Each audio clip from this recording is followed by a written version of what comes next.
All right, let's open up to Numbers this morning, Numbers chapter 1. We introduced the book of Numbers last week, looking at the overall theme of the book of Numbers. We said the overall theme of the book of Numbers was God's faithfulness versus the people's faithlessness. How the people, Numbers is really a book about rebellion, how a whole generation rebelled against God, how they murmured against God, how their hearts were hardened against God, and because of that, God's judgment came where a whole generation, those 20 years and older, would not enter the promised land. And we saw that a lot of this emphasis of the book of Numbers is on the people wandering in the wilderness for 40 years. So a whole generation would die out before a new generation would arise. And that generation also included Moses himself. And we said that in the midst of the story that's taken place, and there are many well-known stories, the bronze serpent that's lifted up in the wilderness, the 12 spies that go into the lands. There's a lot of familiar stories and narratives here in the book of Numbers that we're familiar with, and our goal is to kind of put everything together and interspersed and intermingled in the stories and the narrative is the censuses that are taken. There's several censuses that are taken, the numbering of the people. We're going to go back into several laws. I know we'd hoping we'd be out of the laws after Leviticus. We still got some laws here in the midst of the book of Numbers. And it's primarily dealing with the people traveling as God's presence moves. That's what a lot of the laws here in Numbers are about. Because what's happened is we've been camping at Mount Sinai for a year now, after they've given the law and they've built the tabernacle, and so we've been at this mountain for a long time. But now God tells them, I've given you a tabernacle and I've made it portable. So you can take the tabernacle and pick it up and move it, and when they see the glory cloud, the presence of God lift off from the camp and move, they were to follow it. And as they went through the wilderness, as they traveled, set up the tabernacle, stayed there for how long they were going to stay, and then they packed it up and they moved again. These laws were to ensure that as long as God's presence was among them, that the people were, again, holy enough and clean enough to be able to be around God's presence as they are traveling. So that's the reason for all of these laws that we'll look at today, some of those as they are traveling. So Numbers is a book of traveling. We're moving throughout the wilderness. It's also a book of rebellion about the people. It's a book of God still being faithful to his people as a whole. So a lot of fascinating stuff here in the book of Numbers. We're going to cover the first 10 chapters today in Numbers. And some of this can be, kind of tedious to work through. On one hand, we've got all the genealogies that we love so much in the Bible, and who all begat who all, and all these lists that we saw back in Genesis. And the censuses are kind of the same thing. We're reading about all of these people that are being numbered from every one of these tribes. But we'll see the importance of that as we go along. So the first chapter, as we look at the first chapter, this is the first census that is taken. There are two major censuses of all of Israel in chapters 1 and chapter 26 of the book of Numbers. Now we're going to see several more today as it concerns the tribe of Levi, which is the priestly tribe, the Levites. They have a couple of censuses there, and there are some minor counting of the people for specific areas. But as far as the whole, there's two major censuses, and that's in chapter 1 and chapter 26. And that's what prompted the English title Numbers. Why we call this book the book of Numbers is because of the numbering of the people. These two in chapter 1, chapter 26, they are similar, but they serve different purposes. In chapter 1, the focus on why God numbers here the nation, specifically all of the males of the nation, those chosen out of each tribe, is the imminent campaign for the conquering of the land of Canaan. That's what's in view here. Remember, I'm going to go back and the two major promises that God made to Israel is a great nation, a numerous people, and a land that he promised to them. And we've seen the numbering of the people of Israel grow and grow and grow and get bigger. And we're going to see it here that of all the males that were listed to qualify in the census, there were over 600,000. not counting the women and the children. So we see God's promise being fulfilled that this nation is becoming a large nation, a mighty nation. And now what's happening in Numbers, as we said last week, God is forming this large number of people into a mighty army that's going to go into a promised land to conquer in war the inhabitants that are in the land of promise, to drive them out of the land in what we call the conquest of Canaan. So we're going to have lots of fun when we get to Joshua and talk about the conquest of Canaan. The focus is on, this is the focus of the census, on the campaign to conquer Canaan. So the census here in chapter 1 lists all the men 20 and over who are able to go to war. After the victories in the Transjordan in chapter 21, the narrative takes for granted that Canaan will be conquered. So the purpose of the second census is to see how much land would be allotted to each tribe based on their size. So there's two major censuses for two different purposes. The purpose we're dealing with today is this one of those who are 20 and over who are able to go to war. According to the first census here, of course, and when you start in chapter 1 in the book of Numbers, the Lord speaks to Moses in the wilderness from the tent of meeting. In verse number 2 is when God tells Moses, take a census of all the congregation of the people of Israel by clans of the father's house, every male, head by head, from 20 years old and upward, all in Israel who are able to go to war. So again, that's where God gives Moses this instruction. Beginning with verse number 20 of chapter 1, we see each tribe that is broken down. You see in verse 20 is Reuben. There's always the final number, 46,500 in Reuben. In verse number 22 of Numbers 1 is Simeon, the total tribe of Simeon, all the males, 59,300. And then it proceeds on with Gad and Judah, Issachar, Zebulun, Joseph, Manasseh, Benjamin, Dan, Asher, Naphtali. All of those tribes listed a specific number. In verse number 44, it says, these are those who were listed, whom Moses and Aaron listed with the help of the chiefs of Israel, 12 men, each representing his father's house. So all those listed of the people of Israel by their father's houses from 20 years old and upward, every male able to go to war in Israel, all those listed were 603,550. And that is a really good size army that Israel has amassed here in Numbers chapter 1. So back on our paper, according to the first census, 603,550 warriors in Israel over 20 years. The total in the second census is similar, assuming an equal number of females and perhaps as many under 20 as over 20 years old. The total Israelite population implied would have been about or a little over 2 million people that we're talking about. Now, how would you like to travel? I've traveled with 3 people before. And trying to get luggage and kids and diapers and all this stuff. How would you like to travel with 2 million people through a wilderness? You know, you can't even pack them up in the car, you know. So can you imagine traveling with this many people? Well, this is a large number of people, which historians and scholars, some people even speculate, you know, the historical accuracy of this number.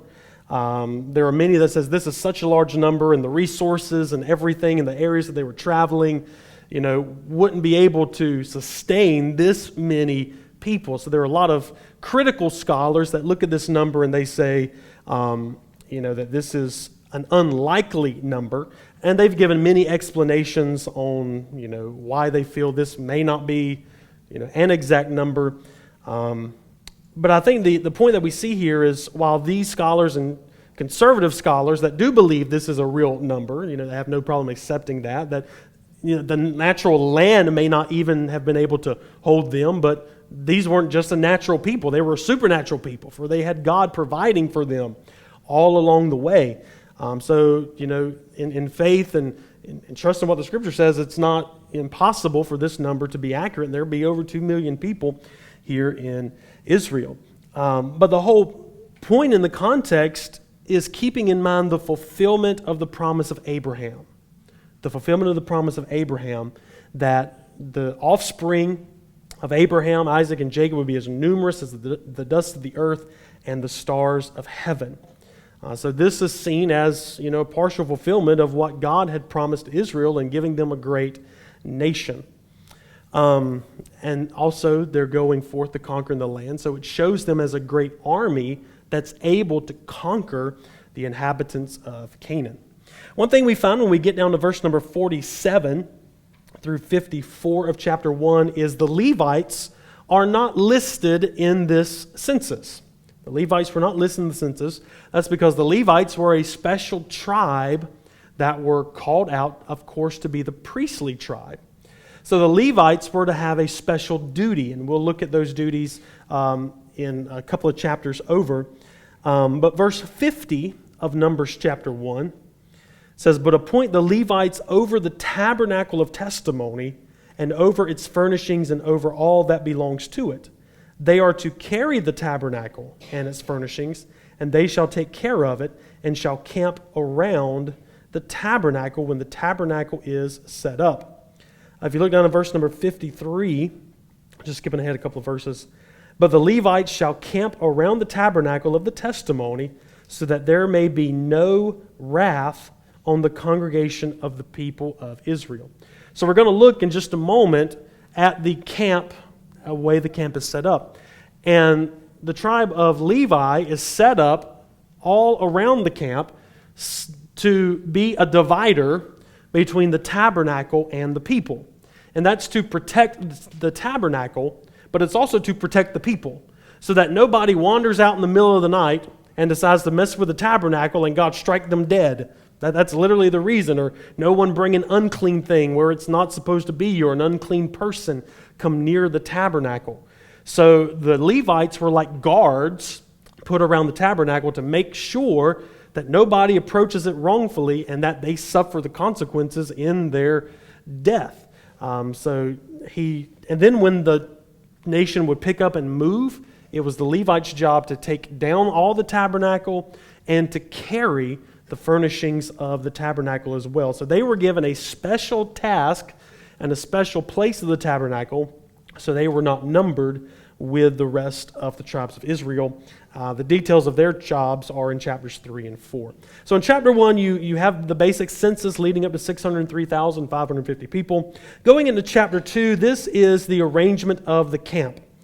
As a symbol of the central place to be given to the Lord in the life and the worship of the nation, the tabernacle was set up in the middle of the people. It was the central point of the camp, because that's why we're on a big camping trip, with 2 million people. So when they set up camp, the tabernacle was in the middle of the camp.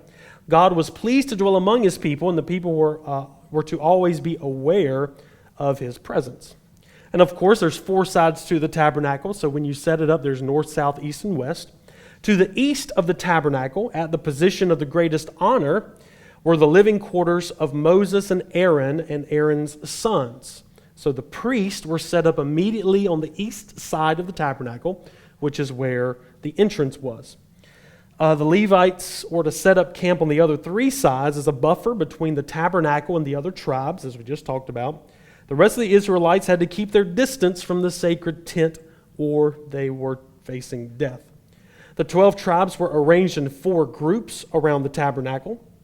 On the east side, closest to the entrance, was the tribe of Judah, which also contained the divisions of Issachar and Zebulun. And these are fellow sons of Leah. So it's interesting how the tribes are divided. They're really divided on who their mothers were. And that was to kind of keep the peace from any family rivalries that would happen. Because they weren't all born of the same mother. They had different mothers. So you had those that were born of Leah all together. To the south, there were the divisions of Reuben, Simeon, and Gad. Gad was a son of Leah's servant girl Zilpah and occupied the position that Levi would have filled. The other 3 sons of servant girls were situated to the north, led by the divisions of Dan. Meanwhile, the Rachel tribes camped near the west of the tabernacle. By this arrangement, a kind of unity in the tribes was achieved, a factor designed to reduce friction as the journey begins. So you had the Leah tribe, the Rachel tribe, and then the servants tribe that were gathered around. And on the back of the first page is a outline, a picture of the tabernacle. So you see the tabernacle itself, the tent of meeting, was the central portion. If you look right over to the right, or the east side of the tent of meeting, you see the word priest. That's where Moses, Aaron, and Aaron's sons lived. And then behind them, you have the tribe of Judah. Even though Judah wasn't the oldest son, he wasn't the eldest son, Judah was given the place of highest honor in Israel. When we see the tribes going to march into war, Judah would lead them. Usually it would be the firstborn, but it's not the firstborn in this case, it is the tribe of Judah. We may wonder why it's the tribe of Judah as we're making our way through the Old Testament, but as those of us that know the New Testament and the end of the story, we know that that's because Judah was the kingly tribe where David and Solomon and eventually Jesus would come from. So Judah is given a place of prominence on the east side. So on the east side of the tabernacle, which is where the entrance was, you had the priest to guard the entrance, Moses, Aaron, and his sons. And then you have the tribes of Judah, Zebulun, and Issachar there, with Judah being the head there. The south, you have the Levites of Kohath, the sons there, the son of Levi, Kohath, with Gad, Reuben, and Simeon. Then on the west side, the left-hand side of the tabernacle, you have the Levites from Gershon, from that son of Levi, with Ephraim, Manasseh, and Benjamin. Then you have the Levites of Merari on the north with Dan, Asher, and Naphtali. So this is how the tribes were laid out in the camp. So every time they had to move, they had a certain marching order. We'll get to the marching order next week. But they had a certain marching order, and then they would, when they parked, when they would set up camp, they would set up in this exact same arrangement each time. And that's what we're talked about in chapter 2. So in chapter 2, we're talking about the arranging of the camp. In chapters 3 and 4, we go back to the Levites. Specifically, we start out here in chapter 3 in the first 4 verses with the sons of Aaron who would serve as priest. Now, Aaron had 4 sons.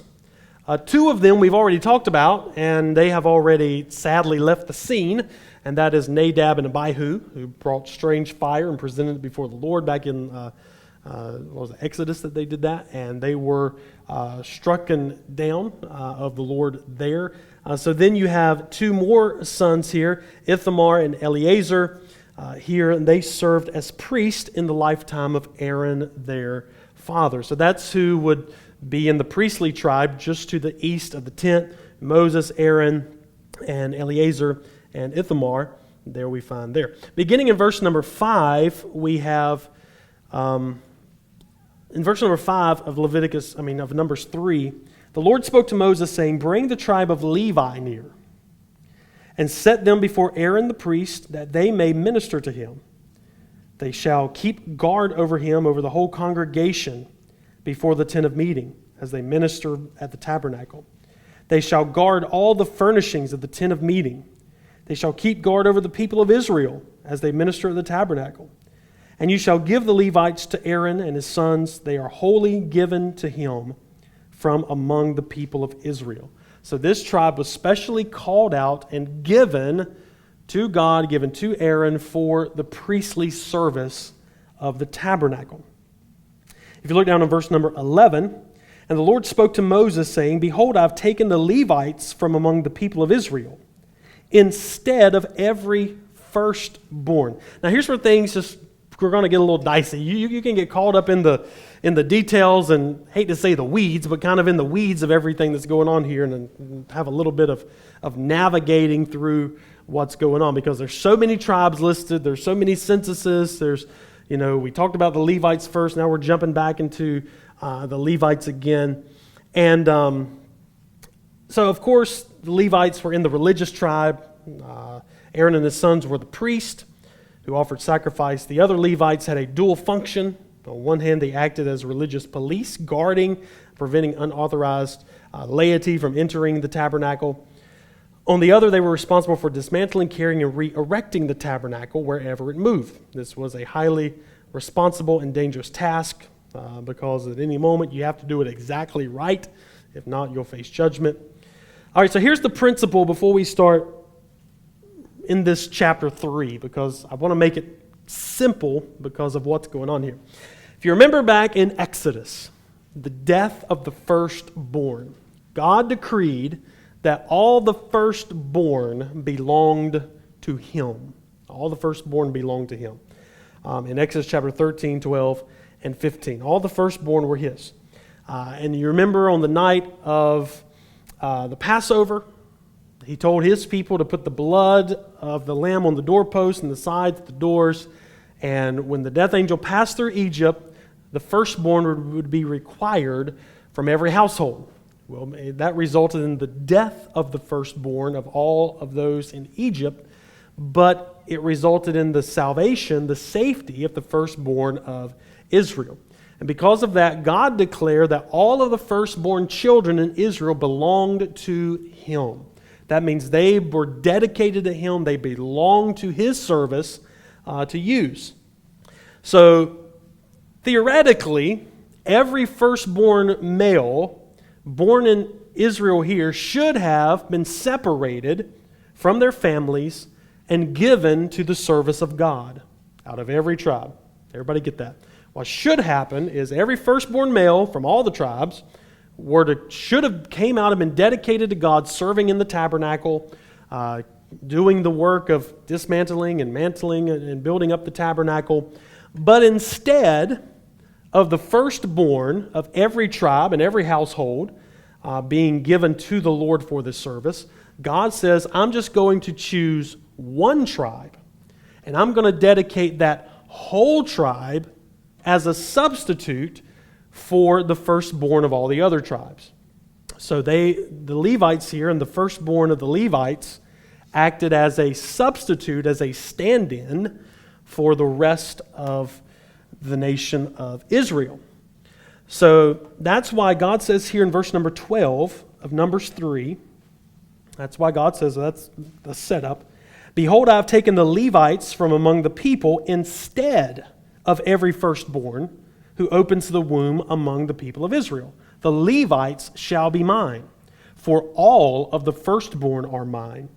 On the day that I struck down all the firstborn in the land of Egypt, I consecrated for my own all the firstborn in Israel. Both of man and beast they shall be mine, I am the Lord. And the Lord spake to Moses in the wilderness of Sinai, saying, list the sons of Levi by fathers' houses and by clans. Every male from a month old upward you shall list. So now we're having another census, okay? And this census is specifically of the Levites, the males who are a month old and upward. The sons of Levi by his father's houses, by clans, every male from a month old and upward. And this is because these males would serve as the substitute for the rest of the nation. So there were, again, 3 sons here. Verse 17 lists them: Gershon, Kohath, and Merari. That are the sons. So you have, in verse 21, you have Gershon and the number there listed. Kohath, you have the number there listed. Merari, you have the number there listed. Okay. Verse 38 of Numbers chapter 3. Those who were to camp before the tabernacle on the east, before the tent of the meeting, toward the sunrise, are Moses, Aaron, and his sons, guarding the sanctuary itself and protect the people of Israel, and any outsider who came near was put to death. All those listed among the Levites, whom Moses and Aaron listed at the commandment of the Lord by clans, all the males a month old, so this census of the males a month old and up, were 22,000. So we have 22,000 male Levites a month old and up who were to be used as a substitute for the rest of the firstborns. Chapter 4, or verse number 40 of chapter 3, now he says, list all the firstborn males of Israel, a number a month old and upward. So now they're going to go through Israel and have another census of all the firstborn males of Israel. And you shall take the Levites from me instead of the firstborn, Verse 43 says, all the firstborn males according to the number of names from a month old and upward were listed as 22,273. So the number of all of the firstborns of Israel, month old and up, 22,273. The Levites, who were their stand-in, is listed here in verse 39 as 22,000. So you see, it's almost a 1-for-1 ratio. But there were 273 that would not be accounted for or have a substitute. So, what happens? You see why I said you can kind of get lost in the weeds and the numbers and what's going on here? I was scratching my head trying to figure all this out too. So then the other 273 left. It says down in verse number 49, Moses took the redemption money, so a price was given that they could be redeemed by paying a price, and that's in verse 47, 5 shekels per head. So if they paid the 5 shekels, then they could be redeemed, and everybody's covered. All the firstborns are covered in the nation. So Moses took the redemption money from those who were over and above those redeemed by the Levites. So now,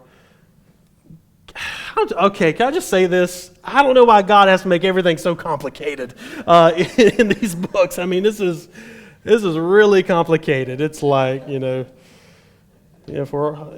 don't know. I don't want to say too much, but I'm like, this is so detailed, and so precise. And to me, it's like, why? But every firstborn male had to be covered by a Levite, or they had to be redeemed. So that's why we're going through all this. Okay, so everybody's covered.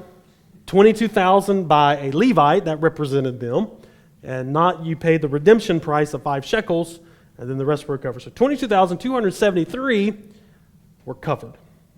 And that's what takes place in chapter 3 in numbering the firstborn Levites and the firstborn of Israel to make sure everybody's covered so that this tribe would serve God in the tabernacle on behalf of all of the other tribes.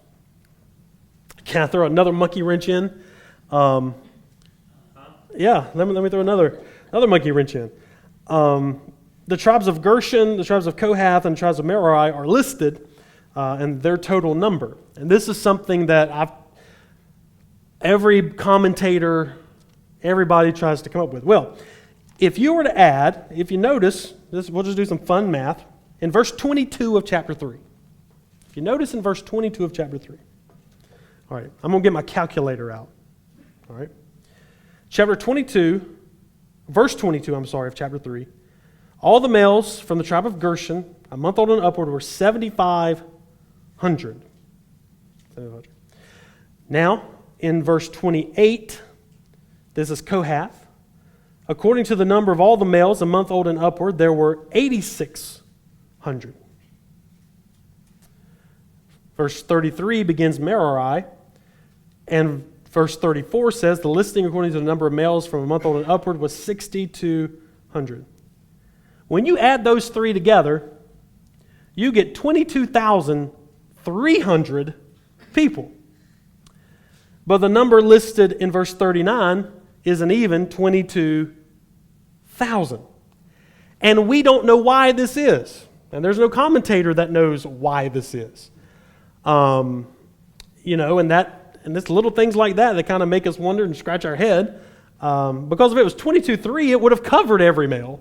But it's listed 22,000 instead of 22,300. When you add them up, it's 22,300. But the official number here in verse 39 is 22,000.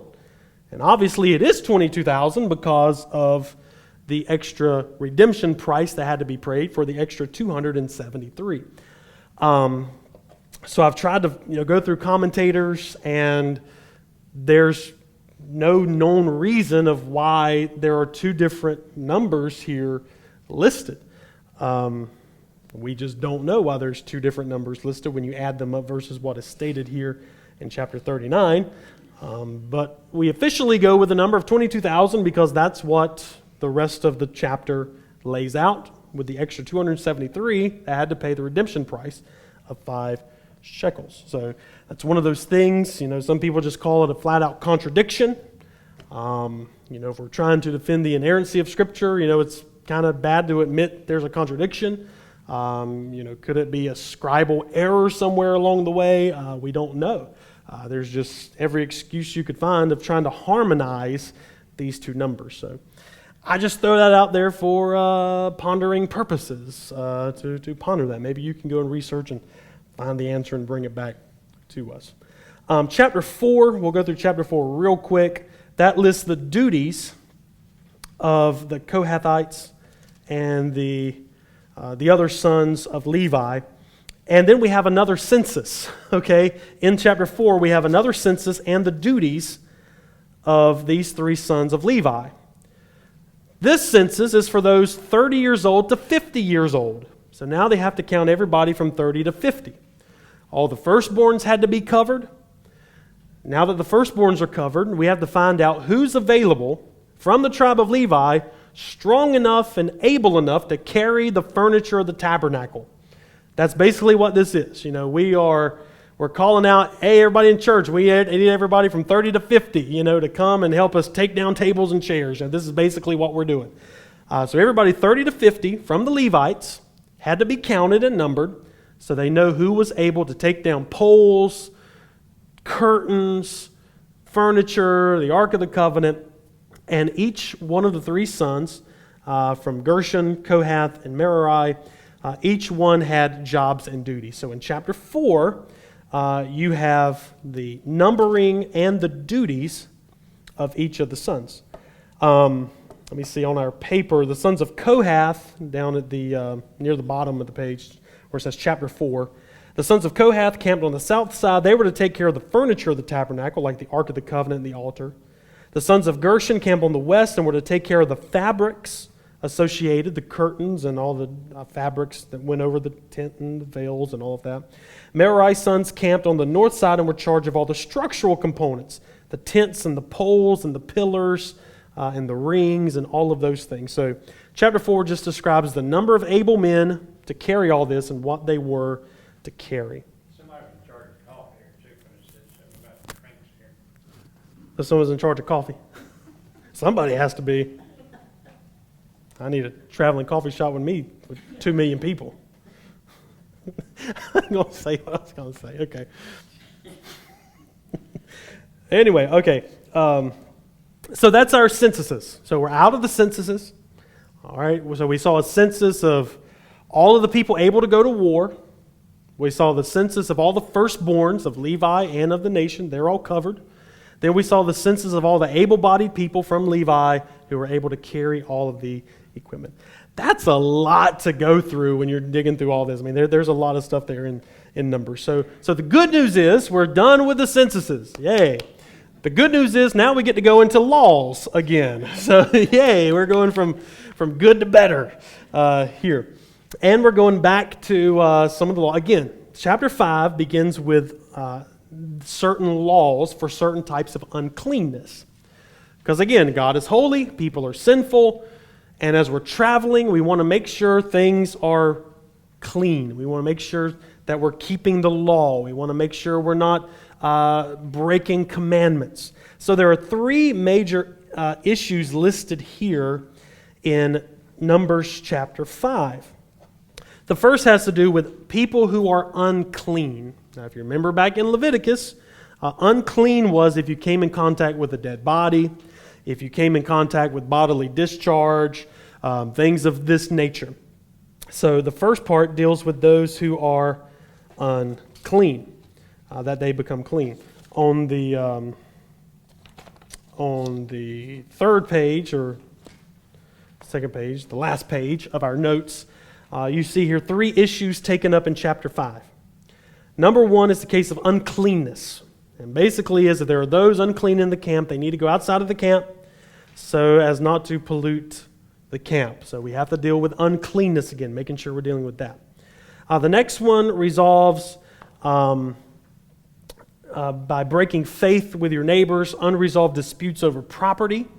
So if there's unresolved disputes or somebody goes back on their word, somebody steals, somebody who does somebody wrong,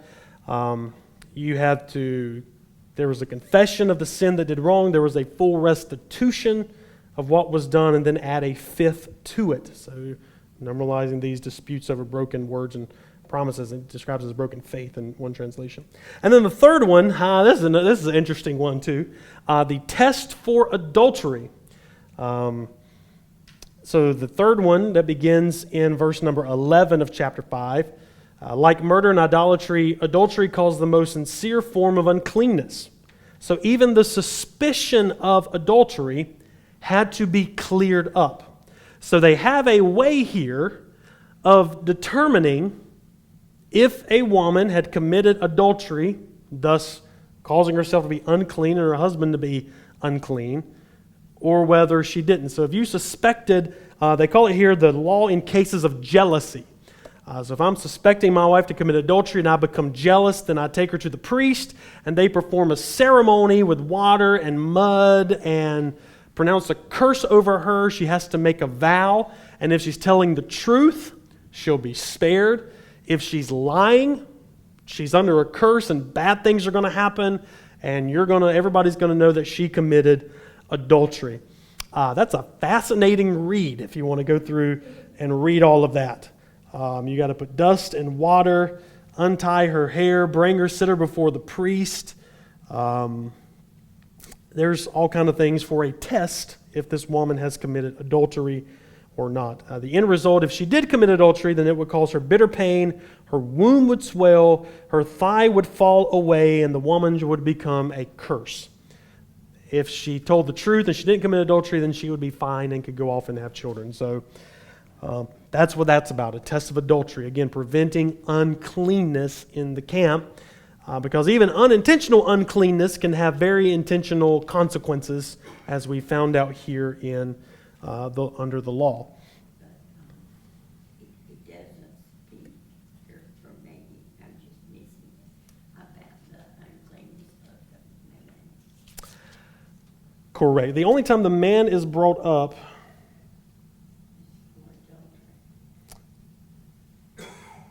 yes, this is dealing with the woman. Yes. I'm trying to find out. Verse 12, speak to the people of Israel, if any man's wife goes astray and breaks faith with him, if a man lies with her sexually, it is hidden from the eyes of her husband. She is undetected, though she has defiled herself. And there is no witness against her, so she was not taken in the act of adultery in the spirit of jealousy. So yeah, it doesn't mention a consequence for the man she committed adultery with. And to me, I'm also kind of reminded here of Jesus with the woman that was caught in the act of adultery. Yeah. The man wasn't brought there either, if you notice. She was brought before. And that has connection with this as well. This is if you suspect or if you're suspicious of your wife.